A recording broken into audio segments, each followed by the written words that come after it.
안녕하세요. 대치동 하이퍼스트 이주아입니다. 오늘은 2019학년도 카이스트 면접 및 구술고사 일반 전형 생명과학 문제 2번을 풀어보도록 하겠습니다. 문제에서는 실험이 출제가 되었는데요. 문제를 한번 같이 읽어볼게요. 한 과학자가 배지에 젖당만 공급하였을 경우에 생존하지 못하는 대장균 돌연변이를 발견을 하였다. 여러분이 과학자라면은 구체적으로 그럼 어디에 돌연변이가 났는지 궁금해지겠죠. 어떤 단백질에 어떤 효소가 돌연변이가 났는지. 그래서 그 이유를 밝히기 위해서 실험을 더 이행을 했는데 젖당만 포함된 배지에 아까 그 대장균을 배양을 하면서 어떤 것을 측정을 하였냐면은 시간에 따른 대장균 내부에 젖당과 포도당의 양을 측정을 하셨대요. 그래서 실험 결과를 아래와 같이 얻었다. 그래서 문제가 뭐냐면은 문제에서 요구하는 것은 아래 젖당과 포도당 농도 그래프를 근거를 하여 가지고 이 돌연변이 대장균에서 젖당 오페론에서 발현하는 효소들 중에 어떤 효소는 정상적이고 어떤 효소가 돌연변이가 났는지를 예측하고 그 이유를 설명하여라 라고 하였습니다. 우리가 젖당 오페론 안에서도 그 구조 유전자 부분에서는 세 가지 효소가 발현이 돼요. 그 중에서 어떤 애는 지금 정상인 거고 어떤 애가 지금 돌연변이가 났는데 그게 무엇이니? 라고 나한테 추론하라 라고 말씀을 하셨습니다.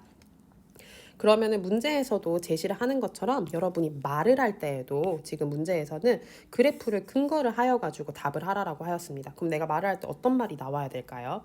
네, 맞아요. 그래프를 보면은 1번과 2번은 어떤 차이가 있고 3번과 4번은 어떤 차이가 있다. 그러므로 땡 효소는 정상일 거고 땡 효소는 돌연변이가 났을 거다 라고 추론할 수 있습니다 라는 식의 말의 템플릿이 나오겠죠. 그러면 우리가 그래프를 해석하기 전에 일단 젖당 오페론과 관련된 기본 개념을 정리를 하고 다시 문제로 돌아와 보도록 하겠습니다. 젖당 오페론 여러분이 어디서 배우죠? 네, 맞아요. 교과과정 안에서는 여러분이 생명과학 2에서 이제 전사 그리고 번역 그리고 유전자 조절 시스템의 예로 이제 배우게 되죠. 유전자라는 것이 우리가 모든 유전자가 항상 발현될 필요가 없죠. 우리가 필요한 시기에 필요한 양만큼 필요한 공간에서 딱 발현이 돼야 되는데 그러려면은 내가 필요한 때 발현이 되게끔 조절하는 시스템 또한 생물체에 존재해야 됩니다. 그러한 사례 중 하나가 원핵 생물에서는 젖당 오페론이 있다라는 식으로 젖당 오페론의 의의에 대해서 우리가 배우게 되죠. 그래서 젖당 오페론은 이제 우리가 포도당이 있을 때에는 이제 대장균은 포도당을 사용하면 돼요. 하지만 포도당이 없고 젖당이 존재하는 환경이라면 이 젖당을 통해서라도 어떻게든 대사를 해야 돼요. 그러면 그때 그 젖당을 대사하기 위해서 필요한 효소들, 단백질들이 존재하겠죠. 그 단백질들을 코딩하고 있는 부분을 우리가 구조 유전자라고 해요. 그래서 이 친구들은 젖당 대사에 필요한 어떤 효소들에 대한 정보를 가지는 부분이에요. 즉, 이 구조 유전자 부위는 포도당이 없고 젖당만 있는 상황 속에서는 발현이 필요한 부분이에요. 하지만 포도당이 있거나 젖당이 이제 대사가 필요 없는 상황이라면은 굳이 이 유전자들을 발현할 필요는 없어요. 그 조절하는 시스템을 대장균이 가지고 있는데 이제 고기와 관련해 가지고 우리가 젖당 오페론을 배우게 됩니다. 그러면은 젖당 오페론에서 여러분이 중요하게 첫 번째로 다루는 것 중 하나가 바로 이 유전자의 위치들이죠. 구조죠. 구조를 같이 한번 볼게요. 이 R 부분이라고 적혀 있는 부분은 우리가 영어로는 regulatory gene이라고 해서 한국말로는 조절 유전자에 해당돼요. 조절 유전자에서는 어떤 일이 일어나나요? 네, 맞아요. 조절 유전자가 전사 번역이 되면은 억제 물질, 억제자, 억제 단백질이 만들어지게 돼요. 그래서 전사가 막 일어나고 그래서 mRNA가 나오겠죠. 그리고 번역이 일어나면은 억제 단백질이 만들어지게 돼요. 억제 단백질. P 부분은 뭘까요? P 부분은 프로모터, 한국말로도 프로모터라고 하죠. 이 프로모터 부분은 어떤 자리죠? 네, 맞아요. RNA 중합효소가 결합하는 자리죠. RNA 중합효소가 프로모터에 결합하게 되면은 이제 전사가 진행이 되겠죠. 원핵 생물이기 때문에 번역도 바로 진행이 되게 돼요. 그러면 우리가 원하는 뒤쪽에 있는 단백질들이 이제 나오게 될 거예요.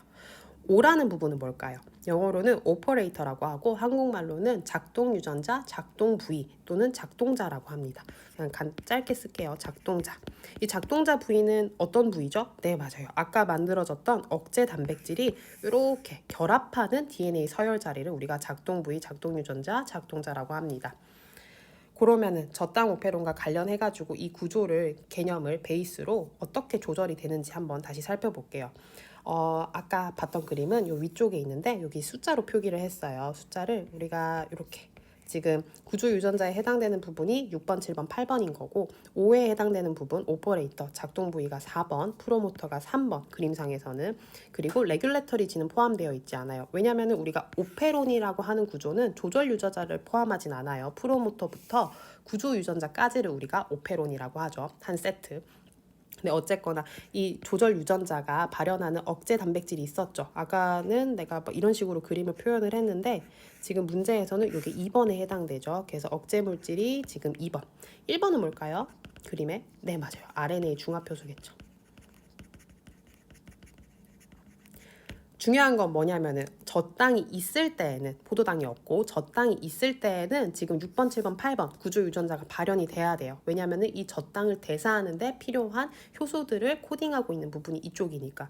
근데 젖당이 없을 때에는 이 친구들을 발현할 필요가 없죠. 그럼 젖당이 없을 때는 이게 발현되지 않게끔 조절하는 게 우리의 목적이에요. 그럼 위쪽이 젖당이 없는 환경, 아래쪽이 젖당이 있는 환경. 그러면 여기 흰색에 해당되는 게 젖당이겠죠. 어떻게 조절이 되는지 한번 볼게요. 젖당이 없는 경우에는 우리가 조절 유전자는 억제 단백질을 항상 발현을 하고 있어요. 그럼 이 억제 단백질이 아까 앞에서도 확인을 했다시피 어디에 결합한다? 네, 맞아요. 오퍼레이터, 작동자 부위에 결합을 하게 돼요. 그래서 그림에서 보면은 2번이 4번에 결합한 거 보이나요? 네, 맞아요. 억제 물질이 작동 부위에 결합을 하게 되면은 RNA 중화 표소가 프로모터 쪽으로 오더라도 결합을 해서 전사를 진행할 수가 없겠죠. 그러면 전사가 이루어지지 않기 때문에 번역도 이루어지지 않게 되고 그래서 6번, 7번, 8번에 해당되는 효소들이 발현되지 않게 됩니다. 하지만 젖당이 있을 때에는 우리 6번, 7번, 8번이 코딩하고 있는 효소들이 발현이 돼야 돼요. 어떻게 조절이 되냐면 이 젖당이 지금 어디에 결합을 했죠? 네, 맞아요. 억제자에 결합을 했죠. 그러면 5번이 2번에 결합을 하면서 구조가 바뀌게 되겠죠. 그러면 이 억제자가 아까 오퍼레이터 4번 자리에 결합을 할 수 없게 돼요. 그러면 RNA 중화 표소가 프로모터에 진입을 해서 이제 결합을 할 수가 있겠죠. 그러면 전사가 이루어질 거고 번역이 이루어지겠죠. 그러면 우리가 원하는 6번, 7번, 8번이 이제 발현되게 돼요. 그러면 젖당에 필요한 이제 효소들이 발현이 됐으니까 젖당 대사에 필요한 효소들이 발현이 됐으니까 이제 젖당을 쓸 수가 있겠죠, 대장균이. 여기까지가 젖당 오페론과 관련된 이제 기본 개념이었고 문제에서는 무엇을 물어봤냐면 이 젖당 오페론에서 발현하는 다양한 이런 효소들이 있는데 어떤 효소는 지금 정상적이고 어떤 효소가 지금 돌연변이가 났다. 그거를 찾으라 라고 하는 게 문제에서 요구한 것이었어요. 그러면 우리 구조 유전자들이 구체적으로 어떤 물질 대사를 하는지를 한번 확인을 해볼게요. 그래서 여기가 구조 유전자. 그래서 이 친구들이 어떤 효소의 어떤 단백질의 정보들을 이제 암호화하고 있는데 어떤 효소를 만들어내냐면 락지 같은 경우에는 우리가 발현이 되면 베타 갈락토시데이즈라는 효소를 만들게 돼요. 이렇게 아제라는 게 붙으면은 다 효소에 해당돼요. 락 Y 부분은 펄미네이즈라는 효소를 만들고 락 A는 트랜스 아세틸레이즈라는 효소를 만듭니다. 여러분이 사실 이 이름을 구체적으로 알 필요는 없어요. 이 이름을 구체적으로 알 필요는 없는데 정확한 개념을 한번 짚고자 참고로 사용을 하셨으면 좋겠습니다. 그럼 이 효소가 대체 어떤 대사를 하냐면은 네, 이렇게 보여지죠. 락지라과의 락에이는 아까 이런 효소들을 만드는데 이 갈락토시데이즈가 어떤 역할을 해주냐면은 우리가 젖당의 구조를 통해서 확인할 수가 있어요. 젖당은 이당류죠. 이 젖당은 포도당과 갈락토스, 즉 단당류 두 개가 합쳐져 가지고 젖당이라는 이당류가 되게 돼요. 이 친구가 이제 젖당이 되게 돼요. 그때 하는 결합이 뭐냐면 베타 원포 갈락토시드 결합이에요. 그러다 보니 이 갈락토시데이즈는 이 갈락토시드 결합을 끊어주는 역할을 해줍니다. 그러면 이 락지가 제대로 발현이 된다면 베타 갈락토시데이즈가 나오겠죠. 그냥 우리가 이거 너무 어려우니까 쉽게 말할게요. 그냥 젖당 분해 효소라고 할게요. 락지가 제대로 발현이 된다면 젖당 분해 효소가 이제 발현이 될 거예요. 그럼 이 젖당 분해 효소는 포도당과 갈락토스가 하고 있는 결합을 끊어주게 돼요. 즉 말 그대로 젖당을 분해해줘요. 그럼 젖당의 농도가 어떻게 될까요? 점점점 감소하겠죠. 반면에 포도당의 농도는 점점점 증가하겠죠. 젖당을 잘라줘가지고 포도당을 계속 생성시켜주니까. 그래서 그런 차이가 있을 거고 만약에 이 친구가 돌연변이가 난다면 젖당을 분해하지 못하니까 만약에 젖당이 계속 존재하는 환경에 이 친구를 발현을 시켰다면은 젖당의 농도가 계속 유지가 될 거예요. 두 번째, 락 Y는 아까 펄미네이즈라는 효소를 만든다고 했는데 이 친구는 쉽게 말해서 젖당 투과 효소입니다. 대장균의 입장에서 생각을 한다면 이 배지 속에 이제 대장균이 이렇게 살고 있는 거예요. 저 땅은 바깥쪽에 있어요. 대장균의 바깥쪽에. 그럼 이 저 땅을 쓰려면 일단 뭐부터 해야 될까요? 우리도 일단 에너지를 쓰려면 어떻게 해요? 밥을 먹죠. 일단 이 친구를 안으로 유입을 시켜야 돼요. 즉, 저 땅을 세포질 안으로 유입을 시켜야 돼요. 그 유입을 시키는데 관여하는 단백질이 바로 저 땅 투과 효소예요. 만약 그러면 이 친구가 정상적으로 발현이 된다면 내가 대장균 내부에 저 땅의 농도를 측정을 한다면 바깥쪽에 이제 저 땅을 뿌려주고 그러면 저 땅의 농도가 점점점 증가하겠죠. 근데 만약에 이 친구가 제대로 발현이 안 된다면 내가 바깥쪽에 배지에 저 땅을 뿌려주더라도 저 땅 투과 요소가 없기 때문에 저 땅이 세포질 내로 세포 안으로 들어올 수가 없게 돼요. 그러면 저 땅의 농도는 아무리 내가 안쪽을 측정을 하더라도 계속 낮은 상태로 유지가 될 거예요. 이해가 되나요?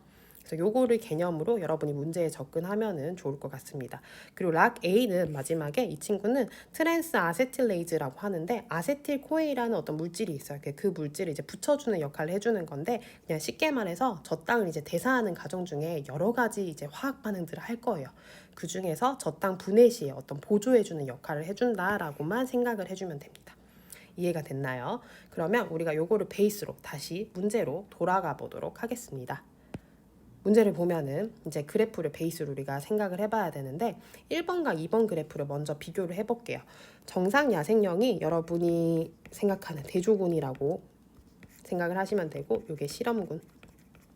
그럼 1번과 2번은 저 땅에 대한 농도예요. 정상의 경우에는 어떤가요? 대장균 내부에 저 땅의 농도가 처음에 없었지만 점점점 증가했다가 감소하는 형태가 보이나요?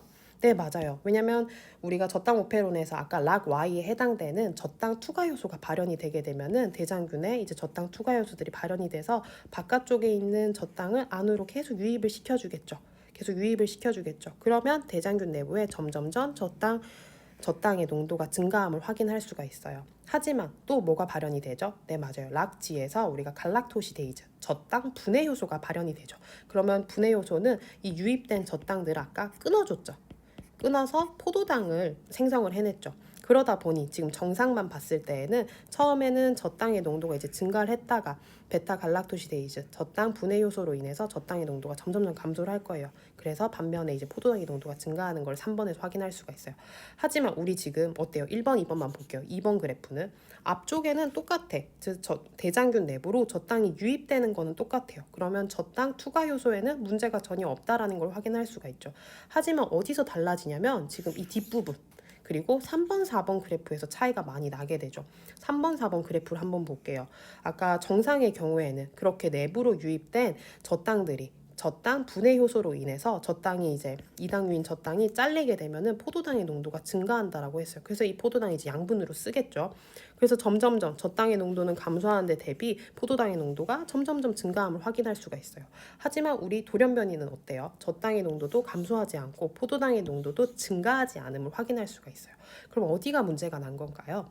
네, 맞아요. 저 땅이 투과되는 저 땅 투과 요소, 즉 세포질 내부로 저 땅을 흡수시키는 효소는 정상적이다. 왜냐하면 1번, 2번이 차이가 안 나니까. 하지만 그 이후에 이 투과된 저 땅, 유입된 세포질 내부로 유입된 저 땅을 끊어주는, 저 땅을 분해시켜주는 효소가 돌연변이가 난다면은 유입된 저 땅이 사용되지 못하고 포도당의 농도가 증가되지 못하는 양상을 띠겠죠.